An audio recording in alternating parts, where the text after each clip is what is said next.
just want to say thank you for having me here again. It's really an honor. I love this event, and I was here last year speaking to you about batch jobs, which I said are very similar to AI agents.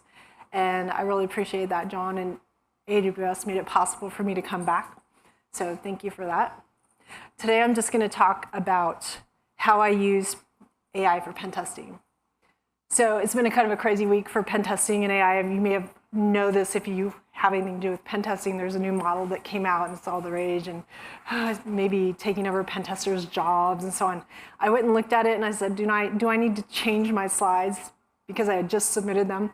Not really, because a pen test is not a tool. A pen test is a person coming in to evaluate your environment. Are your tools working? Has your security team or even your developers or whatnot, have they actually done enough testing? Is it working? You're simulating an external attacker most of the time if you're doing an external pen test like I do. You can think of it like a financial auditor or something. You have someone from the outside coming in and checking to make sure that all your processes and your tools are working correctly. So how do I use AI for pen testing? I will tell you that I didn't jump on the AI bandwagon right away. So if you're just getting started, don't worry. You can catch up fast. I started using it seriously last September. I was literally too busy to use it before that. I sat down with Eric Hammond, one of my fellow AWS heroes, reInvent before Kiro, about, not last year, the year before, and I said, give me the AI in a nutshell kind of topic, and show me how to use it. We sat down at a laptop and he showed me Claude Code, and I was like, okay, I got it. I did not have time to use it. I was so busy with pen tests that year, I did not have any time. So when I first started using AI, I was using Grok initially, and I know there's people that don't like that, but I was in Twitter and X, whatever you call it. And the reason I'm still there is because there are a bunch of security researchers there that are not on the other platforms. And I actually pay for it only because I want to make sure that it exists. So I stay there, I pay for it. So I was in there and I was using Grok just because it was there and it was easy. And I pulled down some AWS JSON I wanted to parse, and I wrote some code, told it to write some code. And I was like, oh, this is amazing. And then I ran the code and I was like, this is garbage. So the first experience was not good. But I thought, okay, let's try an AWS tool. So I went out and I used Amazon Q in the console because, again, it was easy, it was there. I just threw some code into it, but the problem was you have this little box and it's very limited, so I figured out that I could tell it, like, add this code, add this code, add this code, and I could actually get bigger files in that you could paste in the little box. And I got it to write some code and it was okay. And this was the kind of scripting I started out working on. And then I was like, well, I was using that, and then I was also jumping out. I found Google/AI mode, and I was writing scripts in that. Now, if you follow me in any of my blogs, you may know that I have this blog called Bugs That Bite. And I don't advertise it because it's kind of a really dumb blog, but I just post things there when I find bugs in products, or I would have problems taking these cryptic error messages and figuring out what they meant and fixing the code, searching on different websites and then writing about how I fixed the problem, because I myself would need to go back and look at those blog posts. And I literally don't need that blog anymore because I can go to Google and I can say, write a script that does this, or write some command that does this weird thing with JQ, and there will be no syntax errors. Rarely will there be syntax errors when I ask it to do that. So this is the first thing. If you're getting started, just start asking for commands and scripts. This is how I got started. And then what happened next was, I know that I don't want to be putting sensitive data out there in these models. And one of the great things about AWS and the models is that they make a copy of the model. So when you're submitting things to the model, it's not actually going back to Anthropic or what have you. If you're using Amazon Bedrock or Kiro, you do need to read the fine print on whether or not your data will be trained on, or your submissions. So go look at that. But depending on what type of account you have, your data is protected. And so I thought, I want to use one of these tools. And I went out and I got QCLI. I started using that. And that turned into Kiro CLI. And this is my tool of choice. This is what I use. Everyone's using Claude Code. Some people just switched to Codex for various reasons. But Kiro's great. And then within Kiro, I use also I will mention that I use the CLI. I do not use the IDE, and I have a whole blog post on why I do that. And by the way, every slide I have here, if I go too fast or you want more details, almost every slide I have here, I have a link to a blog post where I explain in more detail. So you can go back and read those. I will publish this all over social media. But essentially, when you're using Kiro, you can go in here and you can select which model you want to use. So I use Claude Opus 4.6 a lot. There have been some reports on various social media. I myself have had problems with it. Not going to get into that too much, but if you wanted to, there are ways you can also go out and use other models. If you go look at Amazon Bedrock, there's a huge catalog of models. So you can literally try out different models. You're trying to do some sort of task, and you can see, how much do they cost, how do they work. It's really great. You can use, I've some blog posts where I'm using different models in Lambda. You could connect MCP servers. I haven't used skills and all these different things, but there are ways to connect all these different models. And I have a really simple blog post on how to get started. So a lot of people will go out and write really complex requirements. They're using steering files and all these other things. And I tried out steering files, and my sense is that it just makes things too complicated. The models need something simpler. And I'm going to talk a little bit more about that later. But I have a simple project here where I go out and create a README with a requirement in a certain format, and it works really well for me. So the first thing I did was I set up QCLI, and I asked it to do something, and it said, sudo this, sudo that. And I was like, oh no, you don't get to use sudo. And then it was like, I need your AWS credentials. I'm like, I didn't ask you to do anything with my AWS credentials. And so it's trying to do all these things. And the other problem I had was I said, revert that change. That was terrible. And it went and reverted like a whole day's worth of work. And I was like, oh no, this cannot happen. So I do not give the CLI agents my credentials. So a lot of people are doing that. That's one of the reasons I don't use some of the other tools. I am not going to give you my GitHub credentials. I'm not going to give you my AWS credentials. I write scripts with this, and then I give those scripts my credentials and run as a different user. So almost immediately, when I sat down to use this, I figured out how to create custom Kiro agents. Again, I have a blog post on that. And I give each agent its own user, so its own Linux user, locked down to a specific directory. I have a whole framework now where I can say, initialize a new project, give me a GitHub repo, give me a directory, give me a user, set the permissions, sets everything up. And then I have a way to run those agents in a shared folder where they can all see each other's code, but they can't necessarily change each other's code. So I don't know how many of you have been programming where you say, go fix this thing, and it's like, oh, something's wrong here. I need to go fix that other code over there. And it's, no, don't touch that code. I want you to fix this code. So anyway, the first thing I did was lock that down. And if you're thinking about pen testing or all these automated pen test agents, you really need to think about what can they do, what can go wrong.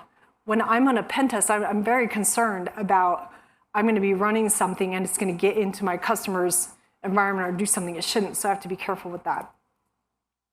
So about 4 years ago, I started writing this idea of cybersecurity batch jobs because my argument was that using batch jobs could be very powerful for security. And last year, I came and talked about securing these batch jobs. And I said, basically, an AI agent is like a batch job with some AI baked into it. You can tie batch jobs together, you can tie agents together. Well, long story short is it took me, I went back and looked at those blog posts, it was like 2 years trying to write the infrastructure. This is on top of what I just told you for the OS level permissions, to write the infrastructure to secure these things properly. And finally, I just kind of gave up. I stopped writing about it. I was still doing it behind the scenes, but it was taking so long. It's like, well, I gave people enough information. I'm just going to keep doing it, but not write about it so much. So along comes AI, and I'm using AI agents now, and I'm thinking, I need that infrastructure. And I went and revisited that topic. In 2.5 weeks, I had all this built. It's not perfect. It's not completely done, but it builds all of these things. And I also have a rollback script. So I went back, and one of the things that I'm still working on, as I was when I did the batch job framework, I had a problem with private networking. Same thing, the agent did the private networking wrong. I even said, create me a VPC endpoint, make sure it can connect, da-da-da-da-da. Did it wrong. So I need to roll all that back and redeploy it. So I'm working on that little piece right there, but it was amazing how much faster I could do all that. So should you use AI? Yes. Do you have to be careful with it? Yes. As with any tool, you have to understand how it works, what it's good at, what it's good for. So for example, when NoSQL came out, everyone was trying to use it for everything, right? No. NoSQL, when it came out, was not eventually consistent. It could not handle transactions properly. You should not be using it for a banking transaction. It has been fixed. Some of that has been fixed, but you have to understand how AI works if you're going to use it for anything, including pen testing. Is it going to replace pen testers? No. It's a tool that you can use that's good at certain things that you can do in pen testing, but you have to understand how it works. And one of the biggest things you need to know, and I want you to walk away with today, if you didn't know before, it is non-deterministic. And what that means is when you give it some input, it will not always produce the same output. You cannot rely on it. You should not use it for your, writing your security policies or changing your environment without double checking what it did. But it's really good at fuzzing. So I'll talk more about that in a minute. One of the other things you have to consider is how much power it's using, how many tokens do you have to spend to do that thing you're trying to do. And it can be very expensive. So I was just out looking at some of this and looking at my own costs.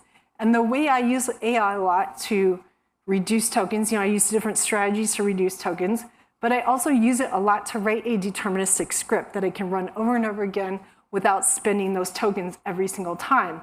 But it can help me get that deterministic solution faster. The other thing you need to consider is the cost of a mistake. So I was just watching a video of a car. There's a lady suing Elon Musk for an auto-driving car that went straight at a barrier and crashed into it. There's some argument of, oh, did she turn off the auto-driving thing too fast? But it was like 4 seconds before the thing hit the barrier. Like, really? Was it gonna turn? I don't know.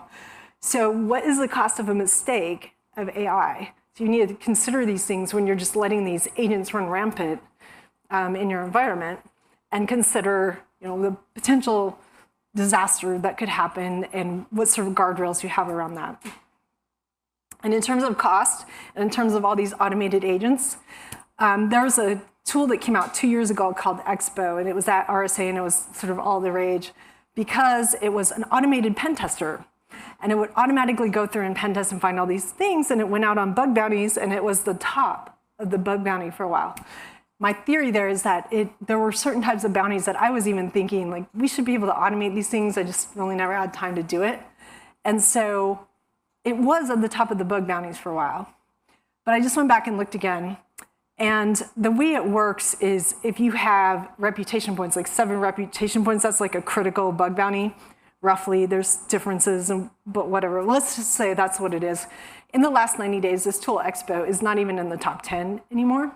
There are other companies that have taken and learned from what Expo did, and now they're at the top. And the top one is this Cantina Security, which has the equivalent of 2 criticals or $20,000, and this is a whole company. And that's how much they've made in 6 months on criticals. So then I went, well, okay, what did Expo make overall? Really rough back of the napkin estimate. Can't really know, but doing some math, you come up with like $14.3 million, right? But I heard this podcast, and there was these really high-end bug bounty hunters talking about how they were working for this company. I'm like, they're not cheap. So I went and looked at just their payroll only. And that $14.3 million does not even cover their payroll. So how are they making money? They're going and sell their tool to all these, these expensive contracts. Well, is it worth it? I don't know. We'll see. Maybe you should be paying the bug hunters more. I have no idea for sure, but I kind of have questions about that. So then I went back and looked, because after they did this, some bug hunters complained. They said, we want you to separate us out from the companies. Well, as it turns out, now the bug hunters are actually higher than all the companies. So you can see the top hunter there has 112 reputation points. So the numbers speak for themselves. So now we have a new model coming out this week. It's all exciting. And is it going to replace all these hunters? No. The hunters are going to use the models. They're going to use the tools, and they're going to get better just like everything else. So one of the big things when I'm using AI is, the question I have is, where is the data going, right?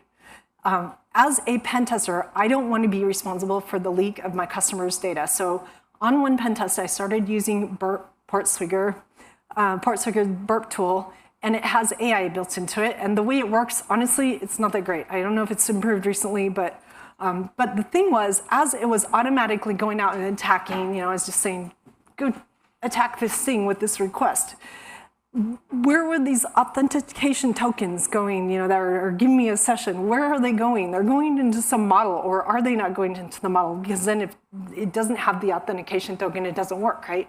But if it is going in the model, where is that actually going? You have to think about these things. If you're doing a bug bounty, and this is one of the differences between a pen test and a bug bounty hunters can do whatever they want with your data. But as a pen tester, I don't want to be responsible for leaking something, so I have to think about that when I'm using these tools. There was another big one that came out recently with Amazon Bedrock you may have seen, where someone said, hey, there's a DNS leak. And this is not new. It's not specific to AI tools, but I think it opens some eyes because the AI tools now are powerful, and they will find creative ways to do all kinds of things that a deterministic tool will not do, because the deterministic tool will always do what you program it to do. The AI tool is like, hey, I'll try to solve this problem any way I can. And what they found was there are attackers sending prompt injections and getting your AI tools to run things, and then they make DNS requests out to their DNS servers, and I do this on pen test too, right? I try to get some system to make a DNS request, and I might plug some data into the subdomain, a wildcard subdomain, like, I don't know, your AWS credentials. I've found tools like this on AWS that will do that, and they'll send your credentials out. And so you have to understand how these work. And I have a little blog post on this, so I'm not going to go into too much more than that. But you may lock down your entire network, but because of, if you were just in the firewall in the DNS session, how DNS works on AWS, you have to understand where those requests are going. I can even set up an NX domain, so I'm not returning any data. They never get cached. I can make request after request after request. And anyway, something you need to understand when you're using these tools. And so that's one of the things you can look at as a pen tester you can look for, and as a defender you want to defend against. So what can we use AI for? A lot. So there's all these things, and I'm going to go through some of them. So research is amazing. I can ask it so many things, and I can find out topics and information that would take me so long to research before. I can get so much faster. So for example, one time I was looking at secure remote password protocol. I had never seen it before. I was on a pen test, and I wanted to see if the customer was doing it right. They weren't. And as I was doing it, this is the part where you have to verify. I read that there's a certain formula within that protocol that people get wrong a lot. So I went to the AI model. I said, how do you do this formula? And it gave me the insecure version. So this is why everything you do, you have to verify. But you can learn so much so fast. So there's something I had an idea about, but I never would have attempted before, but I've started writing it, and that is using a FIDO YubiKey key to kick off my batch jobs, or your agents, or what have you. And I was able to delve into this topic and really understand a lot of the details about it very quickly, without having to read tons of papers and so on. I did go out and look at the FIDO papers and whatever. But you can learn these topics and write code so quickly. I will mention that the initial code that the agent wrote was terrible. So you do need to understand how this stuff works. Even though you can research it faster, you still need to dig in and understand how it works. I learned Rust in one day, I like to say. I wouldn't call myself an expert, but because I know Java, I could say, well, what's like a Java interface in Rust? And write me a little program and then tell me like line by line, what is each of this line of code doing? And literally learned Rust, something I've been putting off for like years, but I wanted to do. And I wrote a DNS proxy and an HTTPS proxy in Rust. It has logging to like S3 and CloudWatch and all these things. Again, I've been using this since September. You can use it for code review, and that's kind of what the new model that came out was talking about a lot, how they did a code review, and it was like 20 grand to do a code review, and it found, like 17-year-old bug, whatever. It can understand and parse code very quickly and tell you what it's doing. Again, you got to know when it's right and when it's wrong. And it can also take something like, if if you are a pen tester in here and you've looked at the minified code in a JavaScript page and you're like, what is this doing? I have to figure out how to undo that. It can literally pretty print it for you. It doesn't even have to pretty print it. It can read it, understand it, and tell you, what's in there. You can ask it to look for sources and sinks. You can ask it to look for gadgets. So when you find a vulnerability, sometimes you need another gadget that already exists within the code that you can call to extend the attack chain. So it can find things like that. It can generate open API specs. So I did a talk at RSA in 2020 where I talked about a fuzzer that I wrote, and it was a little bit newer at the time, where you could use a fuzzer to fuzz basically anything in an API. So I'd feed it the open API spec, and it automatically generate all the fuzzer code to go out and fuzz that and track all of the results. And I was able to find a pretty serious bug that way. Now it's pretty cool. If I had customers, two things. I had customers that would come and say, I've got an open API spec, I want you to use your fuzzer on that. And they would write them in different ways, and I would have to rewrite my fuzzer to work with these different formats. Well, now I had a customer come to me and they had an API and they didn't have an open API spec for it yet. So I said, okay, generate this for me. But I'll tell you a trick. The models do not work well with big complex things. If you think about how a graph works, and I have a post on this, but I took the APIs one at a time. And I said, okay, this API, this API. So break your problems down into smaller pieces. And I basically wrote the spec, and then when did it in a way that my fuzzer didn't understand, I said, no, do it this way. And then I could fuzz deterministically all of the code in the API. The thing about that is the deterministic tool is going to be more thorough. It's going to be accurate. It's going to be more efficient. It's going to hit everything. When you're using AI, again, it's non-deterministic. It may take this path. It may take that path. It may not get full coverage. The deterministic tool is going to be better at getting full coverage. The thing is, you don't always have time to get full coverage. So the AI is going to be good at maybe guessing where the vulnerability is and finding it faster. You can also generate exploits. I saw the Anthropic saying something like their tool doesn't generate exploits very well until they got this new model. I don't know. I've generated exploits. And when I say exploits, I don't try to go and actually run a full-on exploit in my customer's environment usually. So as an example, I was trying to use Burp's AI tool to do a file upload exploit, and couldn't figure it out. It was repeating itself over and over again, wasting tokens, so I just did it manually. But I wanted to show the impact. And in the past, writing these different files, and these different exploit files can take some time, or you're trying to find one. I just said I actually used Gemini in this case, I said, write me a script to generate a PDF file where it will run something to pop up a message when someone opens it in a web browser.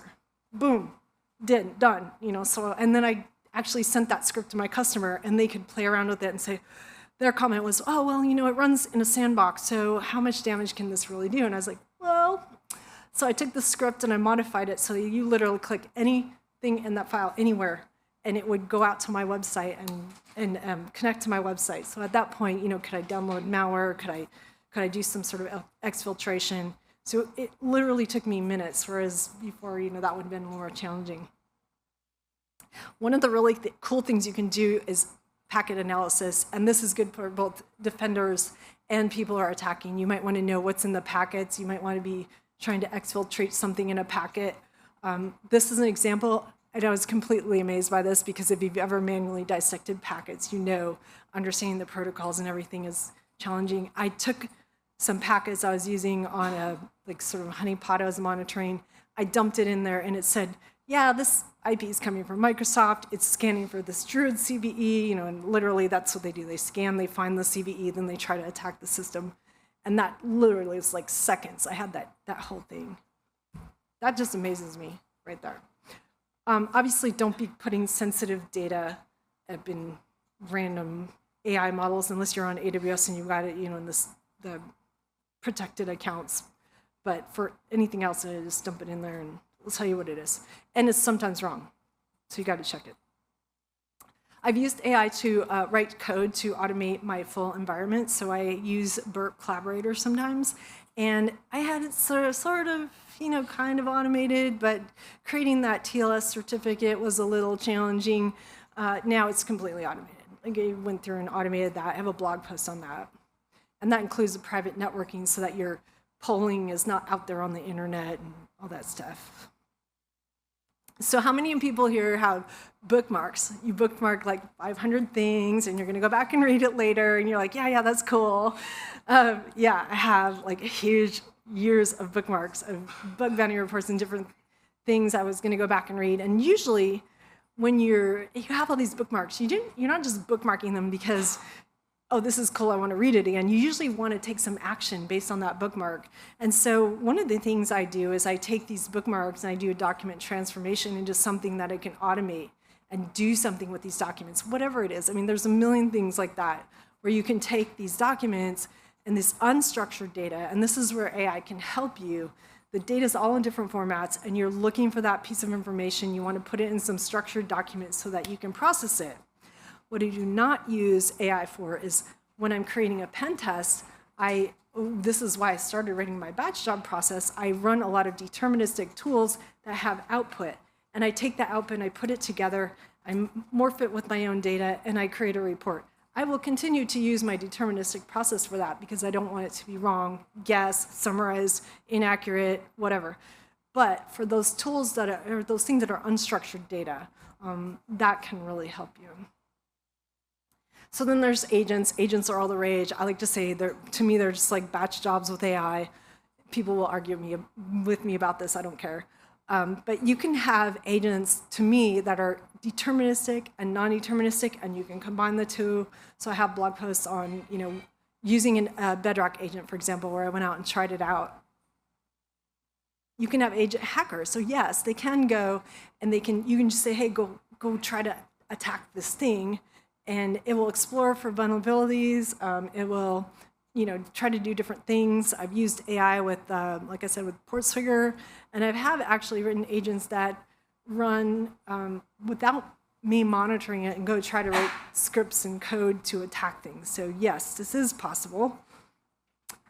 But one of the things I find really powerful is when you combine the deterministic and the non-deterministic together. So thinking about, what is the best way to use AI, here's an example of something I did, not necessarily pen testing, but you could think of lots of different things you could capture and analyze this way. What I did is I took a Lambda function and I pulled all of the CloudTrail logs that have errors in them, right? And you get all these error messages and you're like, what does this mean? What should I do about it? I deterministically pull those logs. So I know the logs are right. I know I've got all the error messages in there.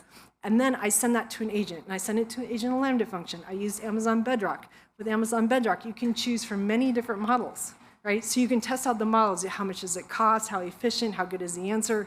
And then I say, what do I do about these errors? And I get this list back, and it says, this error means this, and here's how you should fix it, and yada, yada, yada. So this, to me, is very powerful. And you can think of a lot of ways to use that in pen testing. Same thing. You could send some information in. What does this error message mean? How can I attack this thing? There's a million ways to use that. And I guess I'm doing okay on time. So the end result is, and this is the thing I'm really working towards, is this multi-agent workflow. Now, the way I'm using this is I'm using those multiple agents like I told you. I'm running multiple agents. I use them for coding. I use them for pen testing, what have you. And when I create this workflow, I actually have gone to bed and let it run and come back in the morning and yeah, it did something. In one case, I gave it 97 different requirements in a document. I said, go do these requirements. And the way I do it is I break those requirements down into each number and I have each agent go out and does requirement number 1. And when it's done, it sends it to another agent that checks its work. The other agent might write the test, and then the third agent might check all, so you have multiple agents basically checking each other's work. It's really interesting. I was looking at the new model that came out, the Mythos model from Anthropic, and essentially they're talking about this whole workflow. So I'm like, how much of this model is the workflow versus the model? I don't know, I have to test it. But you can get a lot better results if you have the models checking each other. I figured this out because when I tried to write my framework and I asked it to lock down the Linux permissions, it did a horrible job. Like, it could not figure out how to write Linux permissions. So I started going back and forth between Google AI mode and Amazon's tools, and I was like, write this, is this right? And I would take the output of one and I'd paste it in the other, and I go, is this right, is this wrong? And later a Stanford paper came out that said, they were doing this. And I'm like, oh, I kind of figured that out. But it's interesting, like when you have the agents competing with each other, they figure out the answer faster, even when you're using the same agent, or the same model. So I figured out that even if I use multiple Kira agents, it will do this. So I have this agent workflow that will have like software developers, software testers going around in circles, and literally wrote this whole program overnight. I'm not going to say it's perfect, and I didn't even fully test it because then I was like, I had to move on to something else. But I did run the program. It ran. Initially, it did what I wanted it to do. I'm sure it could be refined. The other thing I did was I did some sort of this agentic testing where I said, okay, here's an API, go write me a bunch of tests to test this API, right? And it was interesting, and I ran it overnight. I was scared to do it, but I did it. And it did pretty well, but a couple of things, it missed. It didn't test the full API, like I've seen. It's non-deterministic. It didn't test every single field in the API. It missed things. And it also went out and decided that I needed an AWS EC2 instance. And it was like, oh, I think you need a reserved instance. I was like, no. So, those are very expensive if you don't know on AWS. So it went out and built things that were super expensive. This is where you have to be really careful. So do I run these automated tests that just go off and do things magically? Because maybe that's why you came here to find out. I'm playing around with it, but there are reasons why I still think it's limited. The other thing is, like I said, the cost of the tokens. So when I ran this, even if you're just looking at an agent and you're running these multiple agents, you can see that they're costing a lot of money. They're doing things repeatedly. They're making mistakes repeatedly. And so the way I work most is I use multiple agents, but I'll watch them at this time. I'm still playing around with the whole automated thing. And I will stop them if they go off track, and I'll fix it. I'm working on trying to figure out how to improve that. One of the things that I have done to improve that is whenever it makes a mistake, I say, log your mistake. I can't even get it to log its own mistake every time. I have to usually tell it, go log your mistake. But then I log the mistake in my README, and it goes back and it reads all that and gets it in its context. And so it improves. Another really important thing is, like I said, break it down into smaller pieces. So each agent's working on something very specific. It will do better. So if you have an agent that's focused on testing versus an agent that's focused on writing code, that will work better.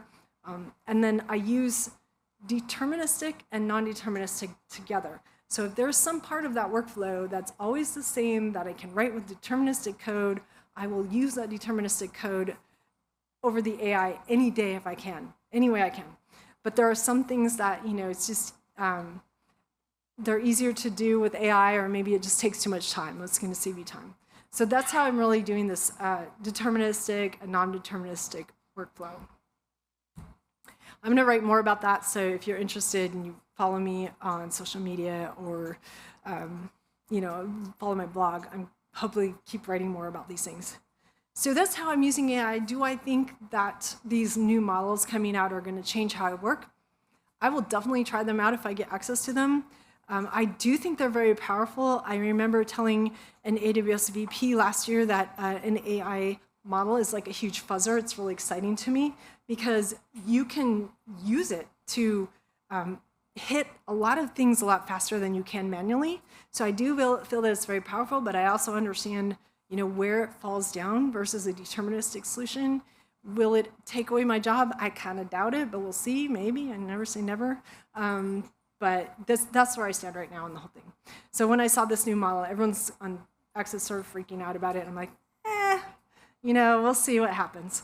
Anyway, I'm an AWS hero. I'm an AWS security hero since 2016, and you can find me there on the AWS Builder site, and there's my blog up there if you want to follow on social media. So I guess I do have time for questions. I don't know how long. I thought I wasn't going to, but I guess I talked fast. 5 minutes, okay. So if anyone has a question, I'm happy to answer. No? Anyone using pen testing? Anyone doing I meant one person. Is there anyone else in here doing pen testing? Yeah. It is very powerful. I will tell you, like, I'm like, if you haven't learned AI, start now. Get in there and use it. It's very powerful. That's probably not the last question. See if anybody else has it. Are you using AI to, I guess, write out your blog more often? What's kind of your workflow been on that? Obviously, it can edit, but as far as putting it together. That's a good question. Do I use AI on my blog? I am probably the world's fastest writer. So my brain goes a mile a minute, and I type super fast. I do not use AI to come up with ideas, to write my text. I write it, but what I will use it for is research. So I want to cover this topic, like for example, the YubiKey topic, and I want to make sure I'm saying the right thing, and I'll go double check, I'll double, triple check, I'll ask it for sources. So I don't take what the AI model will produce at face value. I usually ask Google AI mode just because it's free and it's easy. And I usually will say, give me sources for that. And then I'll go check the sources. So I use it for that a lot. I use it for research. I use it for other ideas. Like, I think this is a problem. How is this a problem? Maybe it'll trigger another thought. But I never use it to write. And if I do use anything from AI, I say, this is from Google AI mode, or this is from whatever. I do use it a lot for all my pictures, which I think is amazing. All these pictures were Nano Banana. And if you see my past slide is like little stick figures where I'm trying to create a concept. And now it's like, oh my gosh, I can create all these cool pictures. I use that a lot. These are the things I use AI for a lot. Because I could never afford someone to go draw me all that. Little tip for you there. Yeah, I love Nano Banana for that. So, yeah.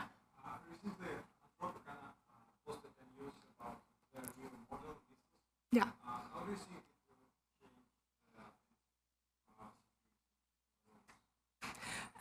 So for the offensive security team, so the question is, if you didn't know, there's a new model from Anthropic came out called Mythos, and they said, oh, it's so powerful that we can't share it, and it's all top secret. And I know Amazon has access to it and other top security companies. Their fear, I think, was that it was going to come out and basically people are going to use it so fast and find so many things to breach.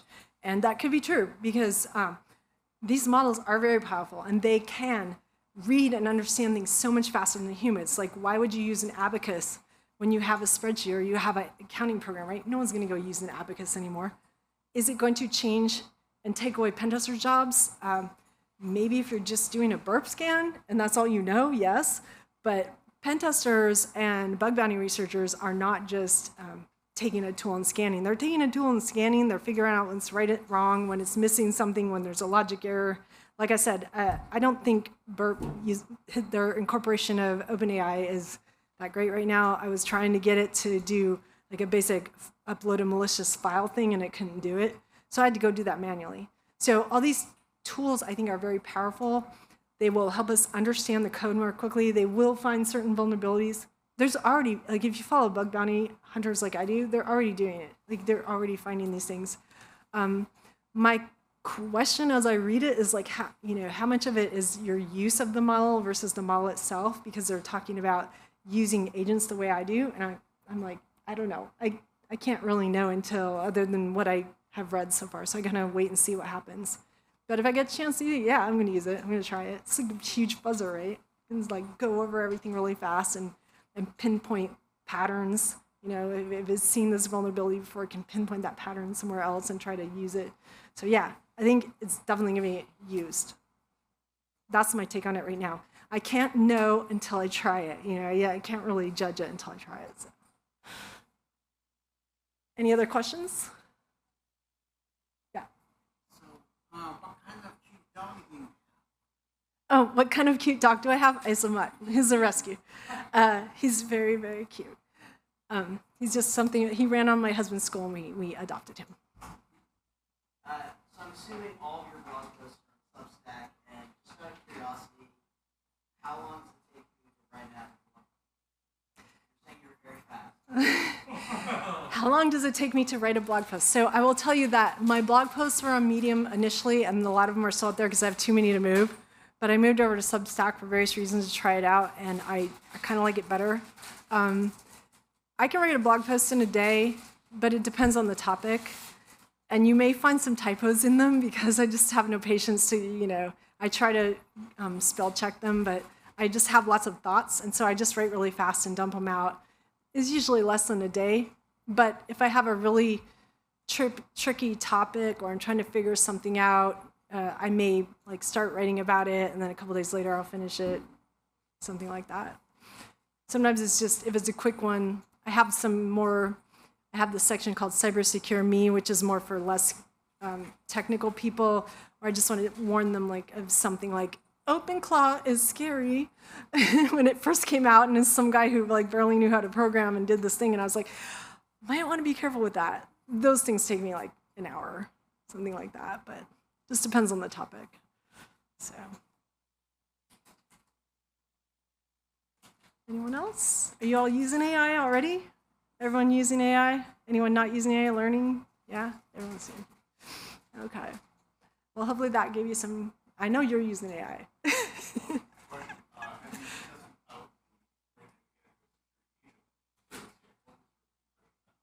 Oh my goodness, here we go.